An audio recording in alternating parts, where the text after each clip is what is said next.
A freezing rain soaked Naomi's delivery uniform as she counted her last $8 beneath a flickering streetlight.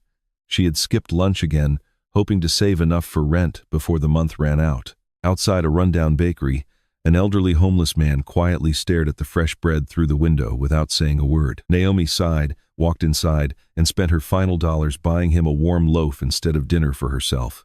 3 days later, the richest CEO in the city stopped an entire board meeting after seeing security footage of that moment, because the homeless man staring through that window was his missing father. The city had already turned gray by 5 in the afternoon, the kind of gray that settled into the bones and refused to leave. Naomi Brooks pedaled her battered bicycle through slush and broken glass, her delivery bag slung across her back like a second spine. She lived in a single room above a laundromat, where the pipes groaned all night, and the heater worked only when it felt like it.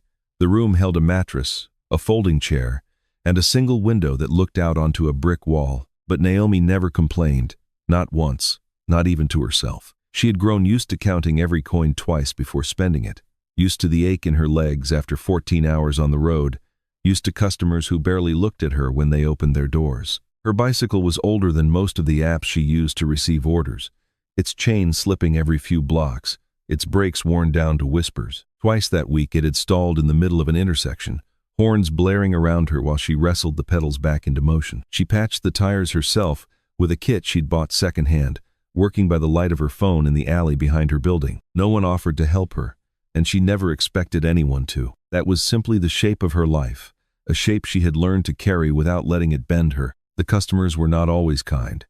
One man in a doorman building had refused to open the door, shouting through the intercom that she should have used the service entrance. A woman on the 14th floor once counted the minutes aloud, then canceled her tip entirely because rain had slowed the delivery by 6 minutes. Naomi apologized both times, biked away both times, and let the sting fade by the next block. She had learned that anger cost more than it paid for, and she could not afford anything that didn't help her survive the week. And yet, somehow, kindness kept finding its way out of her, small and quiet, like a candle she refused to let go out. She had once carried an elderly woman's groceries up 4 flights of stairs after a delivery, refusing the extra dollar the woman tried to press into her palm. She had chased down a man 3 blocks to return a wallet he'd dropped near the subway entrance, opening it only long enough to find his address, never once counting what was inside. She never told anyone about these moments, because to her they weren't remarkable at all.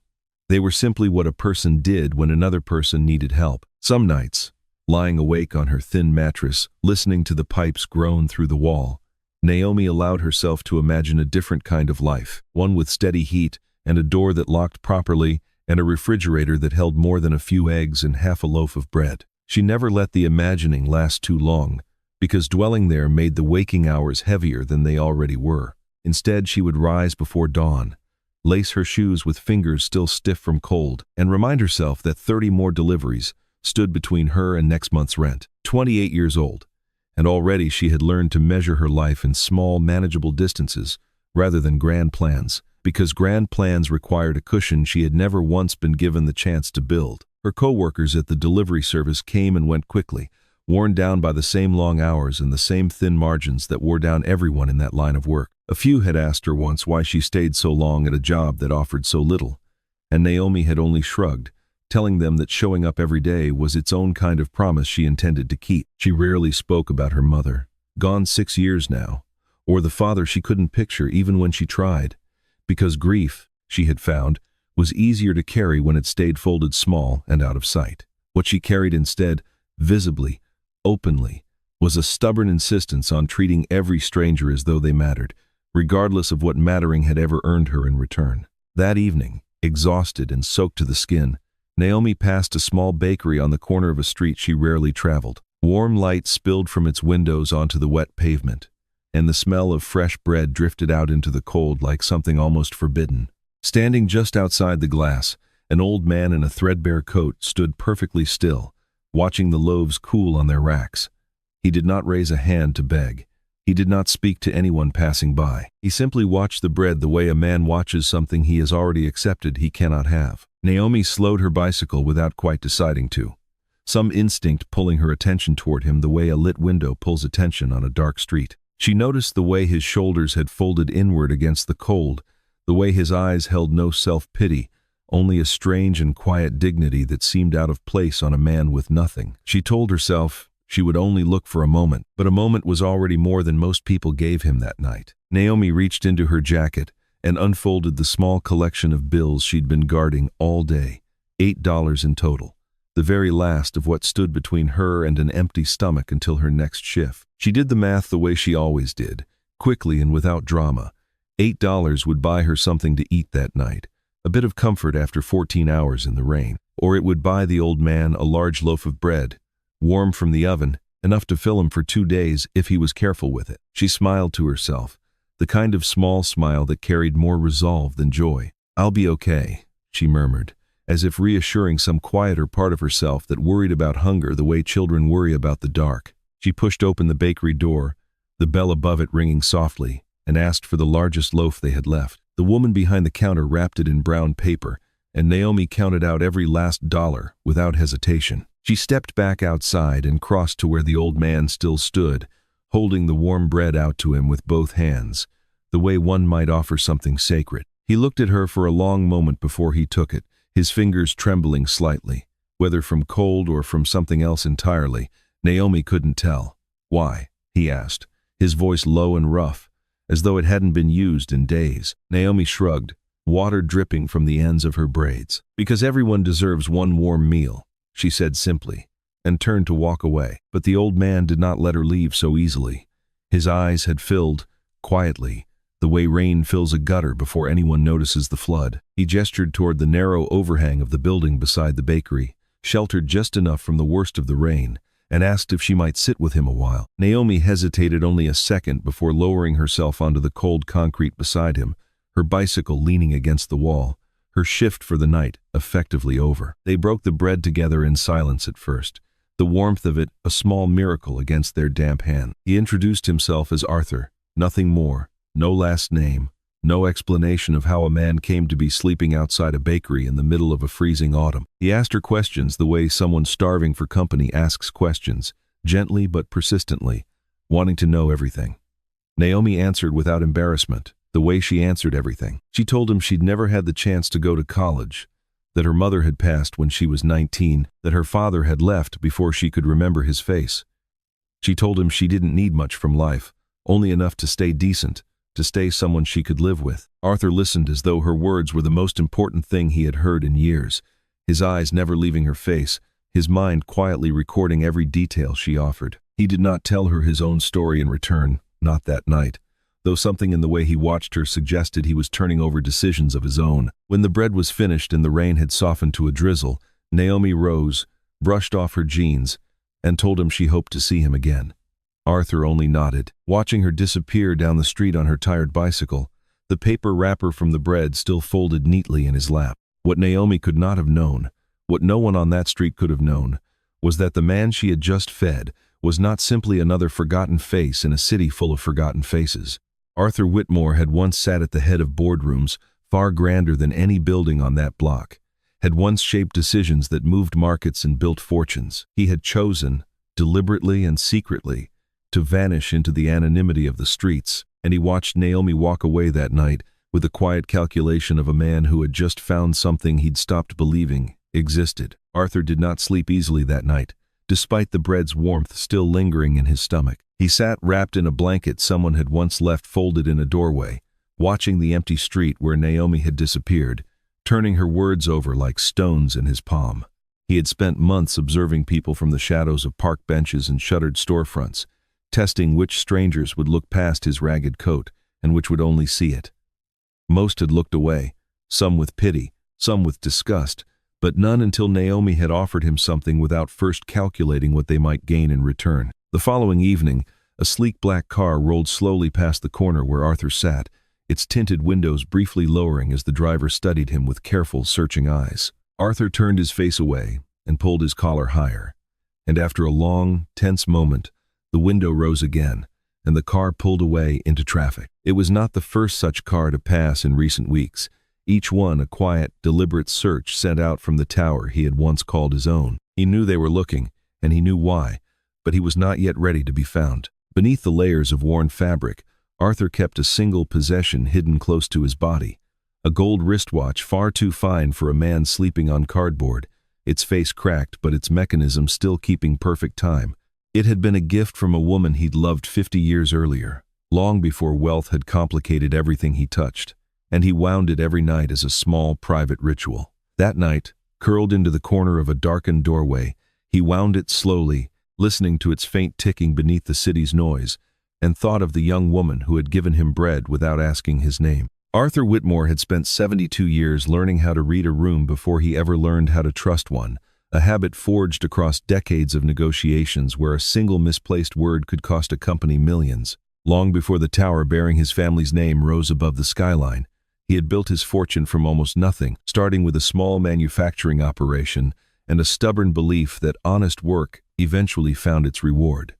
Somewhere along the way, success had hardened into isolation, and isolation had hardened into a distance between himself and his only son that neither man quite knew how to close. He had told no one, not even his closest advisors, why he'd chosen to disappear into the city's forgotten corners that autumn, only that he needed to see, with his own tired eyes, whether the world still held people like the ones he remembered from his own poorer years. Naomi returned 2 nights later, drawn back by something she couldn't quite explain to herself, carrying a paper cup of coffee still steaming against the cold. She found Arthur exactly where she'd left him, as though he hadn't moved at all, and she pressed the cup into his hands before he could protest. He laughed softly, a dry, rusted sound, as though laughter itself had grown unfamiliar to him. "You didn't have to do this," he said, and Naomi only shrugged again, settling beside him on the concrete. They talked longer that night, about small things, about the weather turning colder, about a stray cat that had taken to sleeping near the bakery's back door. Arthur asked about her family again,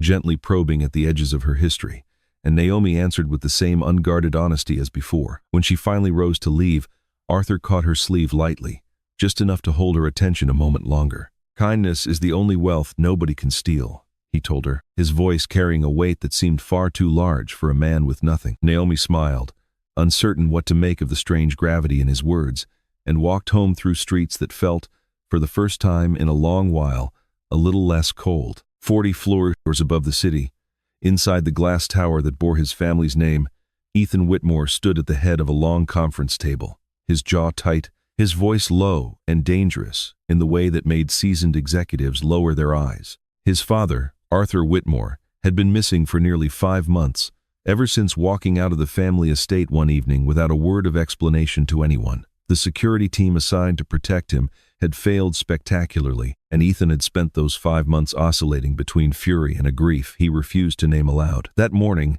he had summoned the entire security division into the boardroom to demand answers no one seemed able to give him. 5 months, Ethan said, his voice cutting through the silence like a blade drawn slowly from its sheath.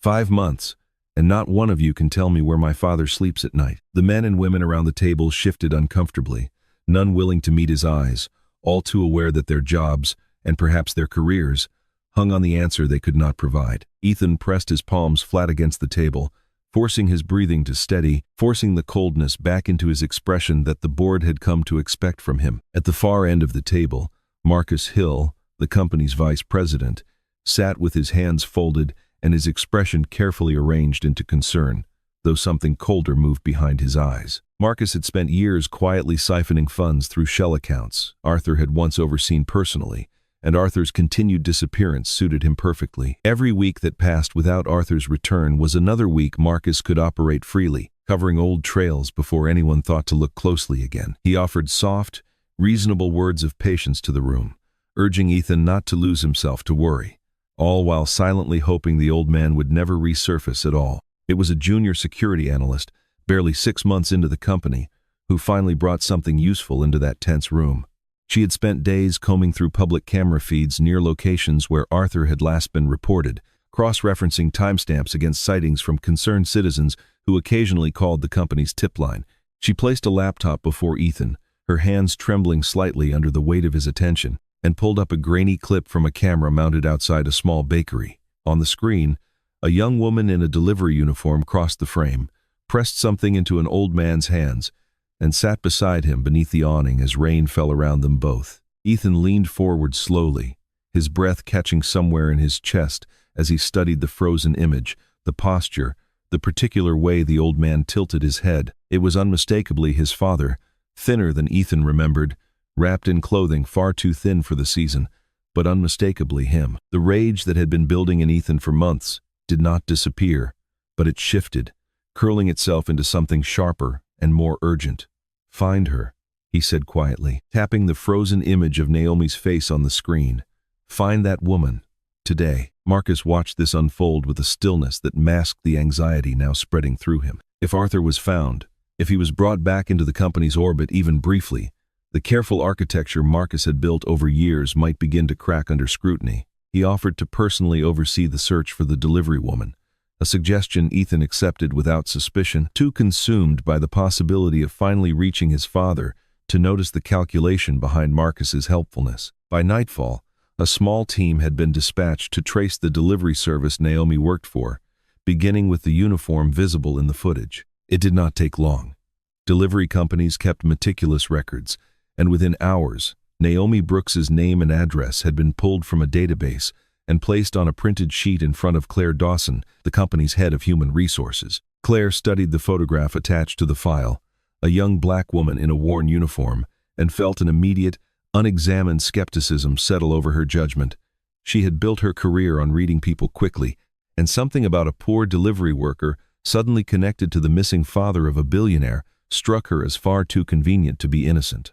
Claire arrived at Naomi's building the next morning, accompanied by two of the company's security staff, her heels clicking sharply against the cracked sidewalk in a neighborhood clearly unaccustomed to her presence. Naomi answered the door still in her pajamas, exhaustion etched beneath her eyes from another late shift, utterly bewildered by the three strangers standing outside her door. Claire introduced herself with clipped efficiency, explaining that she worked for the Whitmore Group and needed to ask about an elderly man Naomi had apparently been seen with near a bakery.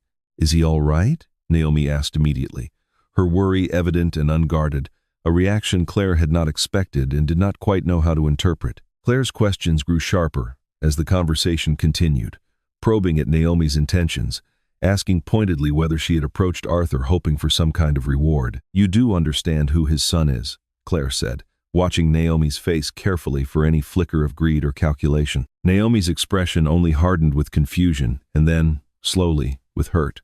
"I don't want anything," she said. "I bought him bread because he looked hungry. That's all this ever was." Claire did not believe her, or perhaps did not want to believe her, because a story so simple offered nothing for her practiced suspicion to work with. She offered Naomi a modest sum of money on behalf of the company, framing it as compensation for her time and her silence about the encounter, and watched with visible surprise as Naomi refused it outright. "I'm not asking for anything," Naomi repeated, her voice steady despite the tremor of frustration beneath it. "I just want to know that he's safe." Claire left with more questions than answers, convinced that no one who refused free money could possibly be telling the whole truth. Marcus received Claire's report later that afternoon and read between its lines with growing unease, unconvinced that a woman so quick to reject money was simply being honest. He hired a private investigator that same evening, a quiet man named Denny who specialized in surveillance too discreet to leave paper trails, and instructed him to watch Naomi's movements closely. Marcus told himself he was merely protecting the company's interests, gathering information in case this delivery girl attempted some scheme down the line. In truth, he was buying himself time, hoping that whatever chaos surrounded Arthur's reappearance might distract everyone long enough for his own secrets to remain buried. Arthur, unaware of the storm gathering above him in glass towers and corner offices, continued his quiet evenings beneath the bakery's awning, waiting each night to see if Naomi would appear. When she did return, 3 nights after Claire's visit, she seemed subdued, distracted by something she chose not to mention right away. Arthur noticed immediately, the way a man who has spent a lifetime reading rooms notices even the smallest shift in another person's posture. He waited patiently, sharing a small paper bag of pastries she had brought without expecting a decade's worth of questions in return, until finally she spoke. She told him, haltingly, about the strange woman who had come to her apartment asking odd questions about him, about the money she'd been offered and refused, about how confused and unsettled the whole encounter had left her. Arthur listened without interrupting, his expression carefully neutral, though something behind his eyes had sharpened considerably. When she finished, he asked her a question that seemed to come from nowhere, his voice soft but deliberate. "If one day you woke up wealthy," he said, "truly wealthy, more money than you could ever spend, What would you do? Naomi laughed, surprised by the sudden turn, and thought about it seriously before answering. I'd still buy bread for strangers, she said finally, without a trace of performance in her voice, as though the answer had always simply been true and required no thought at all. Arthur's breath caught, and for a long moment he said nothing, staring at the darkened street ahead of them with an expression Naomi couldn't quite name. When he finally turned back to her, his eyes were wet, and his hand trembled slightly as he reached for hers. "Thank you," he whispered, though Naomi had no idea what exactly she was being thanked for. It was only moments later, as Naomi began gathering the empty pastry bag to throw away, that Arthur's breathing suddenly grew shallow and uneven. His hand slipped from hers, his body listing sideways against the brick wall behind them, his eyes fluttering closed, despite Naomi's frantic calling of his name. She caught him before he could fall fully to the pavement, screaming for help into the empty street, her fingers already dialing emergency services with hands that shook far worse than his ever had. The ambulance arrived within minutes, though to Naomi those minutes stretched unbearably long, each second dragging like an hour, while Arthur's face grew paler beneath the streetlight. She rode with him to the hospital, refusing to leave his side, even when the paramedics gently suggested she might be more comfortable waiting elsewhere. In the emergency room, she gave what little information she had: his first name, his approximate age, the fact that he had no identification, no family that she knew of, no one to call. The hospital staff looked at her with a mixture of pity and confusion, clearly uncertain what to do with a homeless patient, accompanied by a stranger who refused to leave. Naomi stayed through the entire night, sitting in an uncomfortable plastic chair in the hallway outside his room, refusing offers to go home, even as exhaustion dragged at every muscle in her body. When the hospital administrator approached her near dawn, explaining gently that someone would need to cover the mounting costs of Arthur's care, Naomi didn't hesitate. She withdrew every dollar she had managed to save over the past 2 years, money she had been setting aside for a slightly better apartment, and handed it over without a single word of complaint. No one asked her why she would empty her entire savings for a man she had known barely a week, and she wouldn't have known how to explain it even if they had. By morning, word of an unidentified elderly man matching Arthur Whitmore's description had reached the hospital's administrative offices, cross-referenced against a missing persons alert that had circulated quietly through the city's private security networks for months. A call was placed to the Whitmore group before Naomi had even had the chance to close her eyes for a moment's rest. Within the hour, a convoy of black cars pulled up outside the hospital entrance, and Ethan Whitmore emerged from the lead vehicle with an urgency he hadn't allowed himself to feel in years. He moved through the hospital corridors like a man possessed, brushing past nurses and administrators who tried to slow him with forms and formalities, until he finally reached the small room where his father lay connected to quiet, beeping machines. For a moment, Ethan simply stood frozen in the doorway, taking in the sight of his father's thinner frame, his weathered face, the deep lines that had etched themselves into skin Ethan hadn't seen in far too long. Something in his chest, some wall he had built brick by careful brick over years of distance and misunderstanding, cracked quietly and without permission. Arthur's eyes fluttered open slowly, adjusting to the sterile light of the hospital room, and for a moment his gaze drifted unfocused before settling on his son's face. Ethan opened his mouth, ready to speak the apologies and explanations he had rehearsed 1,000 times in his mind, ready to demand answers for months of silence and worry. But Arthur spoke first, his voice hoarse but clear, cutting through everything Ethan had prepared to say. "Where's Naomi?" he asked, his eyes searching the room with an urgency that startled everyone present. Ethan blinked, momentarily thrown off balance by the question, having expected anything but this. "Naomi?" he repeated, and Arthur nodded weakly, struggling to sit up despite the tubes tethering him to the hospital bed. "The delivery girl," Arthur said, "the one who fed me. Is she all right? Is she still here?"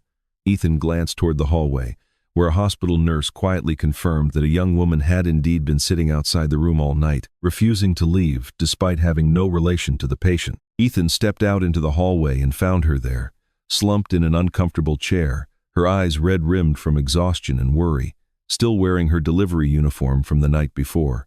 He studied her for a long moment, trying to reconcile this tired, unassuming young woman with the sudden, desperate concern his father had shown for her name above all else. "You're Naomi," he said, and she looked up at him with confusion, recognizing the face from news photographs, but unable to understand why the CEO of Whitmore Group was standing in front of her at 6 in the morning.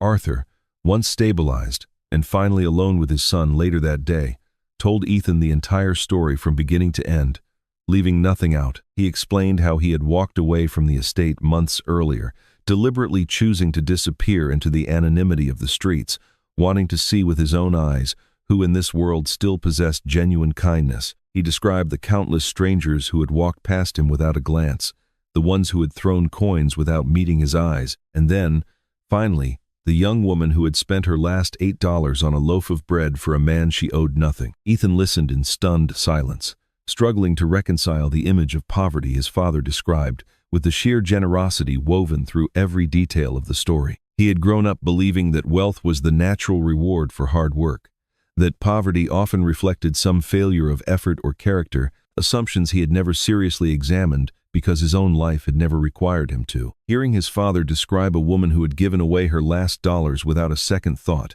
who had then emptied her savings account for a stranger's hospital bill, cracked something loose in his understanding of the world. "She refused money," Ethan murmured, almost to himself, remembering Claire's earlier report about Naomi's flat rejection of compensation. Arthur nodded slowly from his hospital bed, his expression somewhere between pride and sorrow. "She doesn't understand yet what she's done," he said quietly. "But I do, and I intend to make sure the world understands it too." Meanwhile, across the city, Marcus Hill's carefully constructed calm had begun to fray at the edges as word spread that Arthur had been found alive and was recovering under his son's watchful protection. Every plan Marcus had built around Arthur's continued absence now threatened to collapse, and he understood with growing desperation that time was no longer on his side. He decided the only remaining path forward was to eliminate the one variable he could still control, the delivery girl whose simple act of kindness had unraveled everything. Marcus arranged a meeting with Naomi under the pretense of discussing appropriate compensation from the company, choosing a quiet, upscale cafe far from her usual neighborhood where he assumed she would feel intimidated and eager to leave quickly. He arrived with a leather briefcase and an expression of practiced warmth, sliding a thick envelope across the table before Naomi had even finished sitting down. $100,000, he said smoothly, watching her eyes for the flicker of greed he was certain would appear. "In exchange for a simple statement that you were paid to stage the encounter with Arthur Whitmore for public sympathy." Naomi stared at the envelope for a long moment, her expression unreadable, before pushing it firmly back across the table toward him. "I don't know what you think happened," she said, her voice steady despite the anger simmering beneath it, "but I'm not going to lie for you or anyone else." Marcus pressed harder, raising the offer, implying darkly that refusing might complicate her life in ways she couldn't anticipate. But Naomi only rose from her seat, leaving the untouched envelope behind on the table. What Marcus hadn't accounted for was Arthur's own network of quiet observation, built carefully over decades in the business he had once run. A trusted former colleague, someone who still owed Arthur a debt of loyalty from years past, had been present in that same cafe, seated close enough to overhear the entire exchange. Within hours, a recording of the conversation, along with detailed notes, found its way to Arthur's hospital room, delivered discreetly by hand. Arthur read through the transcript with a calm, cold fury that had once made him one of the most formidable executives in the industry. He called Ethan to his bedside that evening and laid out, piece by piece, evidence he had quietly gathered over the past several months regarding Marcus's financial dealings. Arthur explained that his disappearance had never been simple whimsy or confusion, but a deliberate strategy, a way to draw out the truth about who within the company could still be trusted and who had been slowly bleeding it dry from the inside. He revealed old shell accounts, falsified transaction records stretching back nearly 6 years, and a pattern of embezzlement that Marcus had woven carefully into the company's financial architecture long before Arthur had ever stepped away from his desk. Ethan listened with a mixture of horror and grim satisfaction, finally understanding that his father's disappearance had been an act of quiet vigilance rather than the mystery everyone had assumed. Within days, the evidence was handed over to the company's legal team, and shortly after, to federal investigators. Marcus was arrested at his office on a Tuesday morning, led out through the same glass lobby he had walked through for years with quiet arrogance, his career and reputation dissolving in the span of a single afternoon. Claire Dawson, whose earlier treatment of Naomi had since come under scrutiny as part of the broader internal review, was quietly removed from her position as well, her judgment called into question by executives who no longer trusted her instincts. The company, for the first time in years, seemed to exhale collectively, as though a long-held tension had finally been released. Ethan personally called Naomi to apologize for how she had been treated by his staff, his voice carrying a humility that surprised even himself as he spoke the words.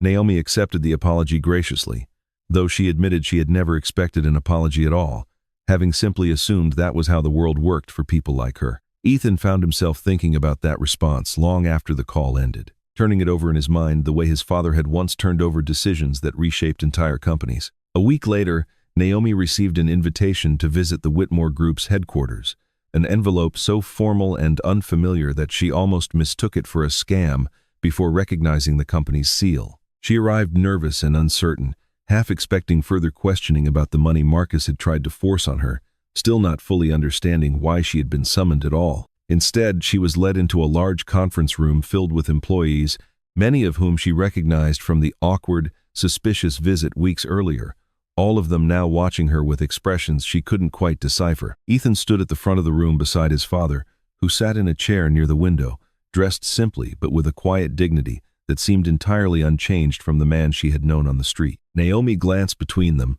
confusion evident on her face, wondering briefly if she was about to be blamed for something after all. Instead, Ethan stepped forward and addressed the room, though his words were clearly meant for her alone. "You gave my father dignity when everyone else ignored him," Ethan said, his voice carrying none of the coldness that had once defined him in boardrooms across the city. "You had almost nothing, and you gave it to a stranger without expecting anything in return. That kind of character can't be bought, and it shouldn't go unnoticed." He gestured toward a folder resting on the table before her, and Naomi opened it with trembling hands to find documents detailing a full university scholarship in her name, along with the deed to a modest apartment in a quiet, safe neighborhood. Beneath those papers sat a formal offer letter, appointing her director of a newly established charitable foundation the company intended to launch, one focused entirely on supporting the city's homeless population. Naomi read the words twice, certain she had misunderstood something, before finally looking up at Arthur, who watched her with tears gathering openly in his eyes. "I don't know what to say," she whispered, and Arthur rose slowly from his chair, crossing the room to embrace her the way a father embraces a daughter he has just found after searching for years without knowing her name. The room around them, filled with employees who had once dismissed Naomi as an inconvenience or a suspect, watched in a silence that carried its own quiet reckoning. Some lowered their eyes, remembering their own small cruelties toward her in the weeks before, understanding now precisely who they had been dismissing. Naomi, for her part, felt no satisfaction in their discomfort, only a quiet, overwhelming relief that the truth had finally settled into its rightful place. 1 year passed, carrying the city through another cycle of seasons, and Naomi now moved through her days with a purpose entirely different from the exhausted survival she had once known. She oversaw the foundation's daily operations from a modest office not far from the old bakery, directing resources toward shelters, job training programs, and medical care for those the city had long overlooked. She insisted on meeting every recipient personally whenever she could, remembering too well what it felt like to be seen as a name on a list rather than a person with a story. The little bakery on the corner had transformed as well, now serving as the foundation's first and most beloved project, a place where fresh bread was distributed free of charge to anyone who needed it each morning before dawn. Lines sometimes formed down the block, people from every corner of the city drawn by warmth that had nothing to do with the ovens inside. Arthur could often be found there himself, seated at a small table near the window, sipping coffee slowly while watching the world he had once observed from the outside now unfold before him from within. He no longer slept on park benches or beneath awnings, having long since returned to a comfortable home not far from his son's estate, but he refused to abandon the worn, patched coat he had worn during those months on the street. He wore it deliberately, a quiet reminder to himself and to everyone who saw him that comfort should never dull the memory of what it felt like to have none. When someone once asked him why a man of his means still wore such tattered clothing, Arthur simply smiled and said that kindness does not look at status, and neither should the people who receive it. Ethan visited the bakery often now, something that would have seemed impossible to imagine a year earlier, when his days had been consumed entirely by boardrooms and quarterly projections. He had changed in ways subtle enough that few outside his closest circle noticed at first, softer in his dealings with employees, quicker to extend patience where once he had offered only demands. He credited the change, when pressed, entirely to a woman who had once given away her last $8 without expecting a single thing in return. The foundation itself had grown far beyond what anyone imagined in its first uncertain weeks, expanding from a single bakery counter into a network of 6 shelters across the city, each one staffed by people Naomi had personally interviewed and trained. She insisted on visiting every location at least once a month, sitting with the residents, learning their names, refusing to let the work calcify into paperwork and distant oversight. Donors sometimes remarked, with a note of surprise, that she seemed to remember every face that passed through her doors, and Naomi always answered the same way, that she remembered because she had once been a face nobody bothered to remember either. On a cold morning, much like the one that had begun this entire story, the 3 of them gathered at a small table inside the bakery, sharing a loaf of bread still warm from the oven, much as Naomi and Arthur had shared one beneath the awning outside all those months before. Naomi glanced toward the window and noticed a young man standing just outside, his clothes worn thin against the autumn chill, staring at the fresh loaves through the glass with the same quiet, patient longing Arthur once wore on his own face. She smiled softly, understanding immediately what needed to happen next. She rose from the table, crossed to the counter, and purchased another loaf, warm and fragrant, before stepping outside to offer it to the stranger waiting there. He accepted it with the same startled gratitude Arthur had once shown her, his eyes widening slightly as though unaccustomed to being noticed at all. Naomi said nothing more than a few gentle words, then returned inside to rejoin Arthur and Ethan at their small table by the window, the cycle of kindness quietly continuing exactly where it had first begun. A single act of kindness may never change the past, but it can completely rewrite someone's future.